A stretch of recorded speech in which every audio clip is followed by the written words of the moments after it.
This is a very important C2 topic, and you're going to get a lot of marks from understanding how to solve trig equations. And actually, you already know how to do it. There's just a little extra step for which our calculator will provide all the solutions. So, have you seen how to solve this equation? Do you know what? Yep. Yeah? Do the inverse sine function. Exactly, inverse sine, which is a button on the calculator, right? Yep.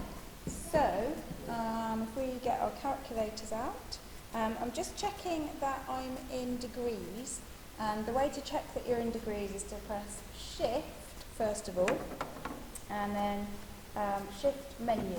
So Shift menu, like that, Shift menu, and then you can scroll down and till it says angle, and then, yeah, that's a good point, using this. So Shift menu, scroll down, then you get to the point where it says angle, and then you can use F1 and F2 to change degrees, radians, degrees, radians. So I'm going to change mine to degrees using F1, and then I can press exit, which is here, and then that gets me back to the beginning. Okay, so now I can do my shift sign. So shift sign of root 3 divided by 2 is 60. X is 60. Okay. Now this is pretty much GCSE, right? Yeah. Okay. Yeah. The additional bit for A level is this. This is what causes all the problems. Okay? What we're going to do is have a look at how many solutions there are between 0 and 360. So we need to know what the sine graph looks like.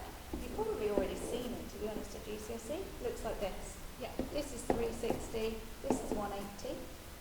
Okay, so when we say when is sine equal to root 3 over 2, we're saying for what values of x, we found out the first one is 60, is the sine graph equal to that height, root 3 over 2. And you can just see that there's another one, it's obvious there's another one. Yeah. So the issue is, how do we get the other one? And it gets a bit more complicated than this, and you can use it using the symmetry of the graph. And if you haven't got the calculator, that's what you're going to have to do. But we have got the calculator. So I'm going to show you how to use the calculator. So if I go through how to do it, can you press the buttons and check this works? Okay. So try option. And then I think F4 is calc. Yes. Yeah. And then I think F4 says solven. Is it? No. F4 says the integration. F5 is solved. Okay. So it's option calc, which is F4, and then solven, which is F5. Yeah. That's Okay. So you press that button, and it will come up with solven on your screen. Now what we're going to do is literally tell it to solve our equation. So the equation is sine x. Don't forget that x is here below alpha. Yep. Yeah? So sine x. Now to get equals, you do shift and then dot. That'll get you an equal sign. So equals is shift dot. So you get the equals, and then root 3 over 2. Root 3 divided by 2. So root is, you probably know where root is by now, it's there, shift squared. Yep. So root 3 divided by 2, and then you press the exit. And what you will see in this top right hand corner here is a little square, and that means it's thinking. So don't worry, especially with the harder equations, it has to think for a while. And then it will come up with what looks like a big scary message. Warning! Warning, warning, warning, but essentially it's just telling you to press exit. So you say okay and you press exit, which is here. Yep. And then you should have a list of answers. What does it say? It's gone. It's got loads, yeah? Minus 960. Yeah. So Minus use this, if you use this scrolling, because what we want is ones between 0 and 360. Well, it's basically going from anywhere from 960 and then gets to 60 Okay, at some point. that one. And then there's 120. 120, so that's that one. And then the next one is 420. Yeah, because So you can it's see not it's too far. So that's it, so that's all of them. Okay, so we're going to get the first one just using inverse sine or whatever, and then the next one we're going to get using this calculator method. Okay? Right, now this is in radians, so can you change your calculator radians? So shift, what is it? Shift menu, then scroll down, change it using F1 and F2, and then exit to get it back, okay? Now, can you please do shift sign, inverse sign? Hang on, we've just done this one.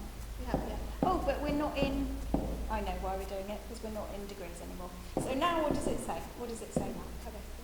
Does it? Does it? No, it doesn't. No. I'm doing the complete opposite other thing at the moment. Ignore me. If you do shift sign, root 3 over 2, we know it's 60 degrees in radians, right? Yeah. In degrees, but it says... Divided by 2. 1.044719. Yeah, it's horrible, isn't it? Yeah. Right. If you've got the next calculator up, then it says pi by 3. Okay, this is pi by 3. Yeah. But this calculator doesn't say it. Has many things, but it doesn't have that. Yes, you can upgrade it, or you can buy the next one up. But this is the only disadvantage, is that we're not going to be able to get the exact answers from this particular calculator. We can still solve it though. We can still get all the answers. We'll just have to work out what they are. Yeah. Okay. So you do option, calc, solvent, and then you type in sine x. The x is below alpha, equals, which is shift dot, root 3 divided by 2, and then exe. And it's going thinking. Then it will give you the warning message, and then you press exit to get rid of the warning message, and then you'll see some disgusting answers, right? So the 1.041, that's there. That's there. And then there's a 2.0943. We definitely only need 2, because this is the Yeah. sine graph, and we only want that one and that one. So what does it say the next one is? 2.0943. Okay. Now the trouble is that we don't want to write that, we want to write it exact. So we do have to either upgrade the calculator, buy the next most expensive calculator, or start to recognise Yeah. standard Decimal expansion. yeah, decimal expansions, exactly. And you're probably rolling your eyes at this point, but you do get used to it, I promise. But we know it's 120. Yeah. We also, though, from here you can see that this one is half of this one. It is, yeah. Yeah. Yeah. So it's going to be... Exactly. So that's a tricky little thing to do, but you get used to it, and as I say, if you've got the next calculator up, it does it for you anyway. And there's ways of using the symmetry of the graph as well to work out what it is. Okay, cos x. Cos x looks like this. Okay? And we want this one to equal minus 3 over 2. So we're going to be looking for that number and that number, but it's fine, we're going to get them off calculator. So first thing I'd like to do is to change calculator back into degrees, because this is in degrees. So that's shift, menu, and then F1 and scroll down, and then use F1 and F2 to change it to degrees, and then exit, and then you know you're in degrees. And then can you do the inverse cosine of minus root 3 over 2? What does that give us? 150. 150. So that must be this one. But now we need the rest. So can you do option, calc, solvent, then type in cos x equals minus root 3 over 2, and then press exe. Let it do its thinking, then press exit, and we should be given our answers. Is it still thinking? Okay. 150, 210. 210. Next one's out. Next one's bigger than 360, so we don't want it. Okay, let's see if we can cope with something a bit more complicated. That's not more complicated, it's just the same thing in radians. Can't be bothered. Let's do something. Oh, this is more complicated. Okay, the tan graph looks like this. That's 360 there. But we've actually got tan of 2x here, so it looks a bit more complicated than that.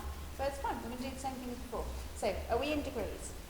Yes. Yes, we are. Good. So, can we please do the inverse tan of minus 1 to get 2x? It's minus 45. Minus 45, okay. That's not between 0 and 360, but never mind.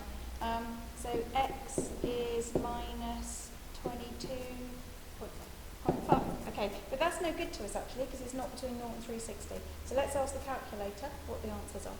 So you do option calc solvent, and then you type in tan 2x equals minus 1, and then exe, wait for it to think, press exit, and it will give us some solutions, and I want all the solutions between 0 and 360. Is it still thinking? Still think it was taking its time there. It Right. finds it harder if it's got 67.5, 157.5, 247.5, 337.5. Excellent. And that's all the ones we need, because after that it's bigger than 360, yeah? Yeah. Okay. So this one that we found is not wrong, it's just not Not within our range. within our range. And you might be thinking, so hang on, why did you write any of this down at all, when you could just use the calculator? And obviously you're showing a method, aren't you? You're showing that you know how to inverse tan. Yeah. And to get that minus 45. And also, if you don't have the calculator, that's precisely what you're going to need to do before then using the graph. Yeah, to if find you those haven't got the intersections. calculator, then you do this getting down to this point here, and then you use the graph, which we'll show you in class how to do for those of you who haven't got the calculator. Okay, last one. So let's start with doing x add 30 equals, and it's going to be the inverse sine of a half, please, and we're in degrees. Right, inverse sine of 1 divided by 2 is 30. 30, okay? Nice. So x add 30 is 30, so x is 0. Okay, can you ask the calculator what the other solutions are? Right, so option calc solve n sine of x plus 30 equals. It's not easy to type in sometimes. No, is it it? isn't. Right, it's thinking. It's thinking. Come on, the calculator. Right, 0, which is in our Uh-huh. 120 and 360 Excellent. And we're allowed up 0 and 100 and 360? because it's equal. Yep, exactly. So that's it, that's the solutions. In class we'll show you how to do it without a calculator, but obviously with the calculator is easier.